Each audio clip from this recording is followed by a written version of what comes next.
전남 동부권에서 전해드립니다. 정부가 전라선에도 수서행 고속열차를 운행하는 방안을 추진하면서 여수와 순천을 중심으로 지역 이용객들의 편의가 향상될 것으로 기대되는데요. 철도 노조를 중심으로 SRT가 아닌 KTX를 투입해야 한다는 주장이 이어지고 있습니다. 왜 그런 건지 배경을 김호 기자가 취재했습니다. 호남선과 경부선만 달리는 서울 수서행 고속열차 SRT. 여수와 순천 등 전라선 이용객들은 서울 강남 지역으로 가려면 중간에 기차를 갈아타야 하는 불편을 겪고 있습니다. 이에 열차를 한 번만 타고 수서까지 갈 수 있게 해달라는 지역민들의 요구가 이어졌고 정부는 올 추석 전까지 SRT를 전라선에도 투입하는 방안을 추진하고 있습니다. 이런 가운데 철도 노조를 중심으로 시민사회단체가 SRT 투입 대신 수서행 KTX 노선 신설을 주장하고 나섰습니다. 수서행 KTX를 운행하라!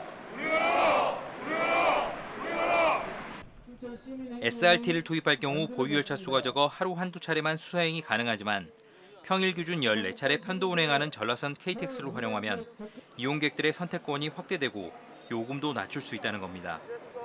중복 투자로 인한 비용이 확 줄어들기 때문에 고속철도의 모든 운임을 10% 인하와 모든 지역의 고속철도 운영 확대로 이어질 수 있습니다.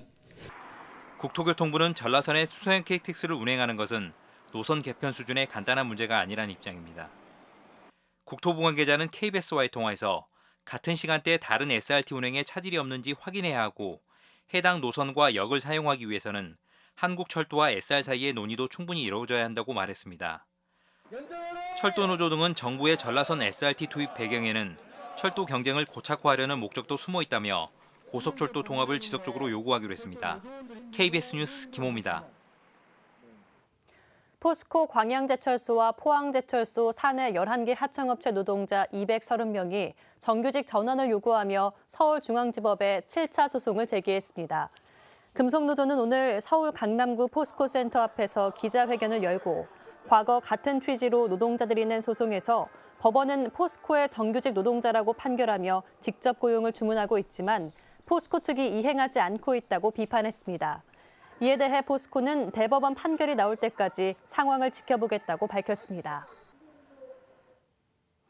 여수 웅천지구 생활형 숙박시설 분양 현장에서 무등록 중개 행위를 한 이른바 떴다방 의심자 7명이 적발됐습니다.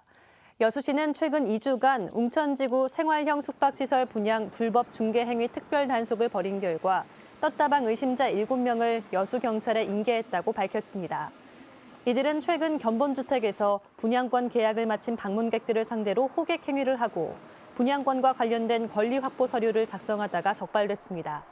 지금까지 순천에서 전해드렸습니다.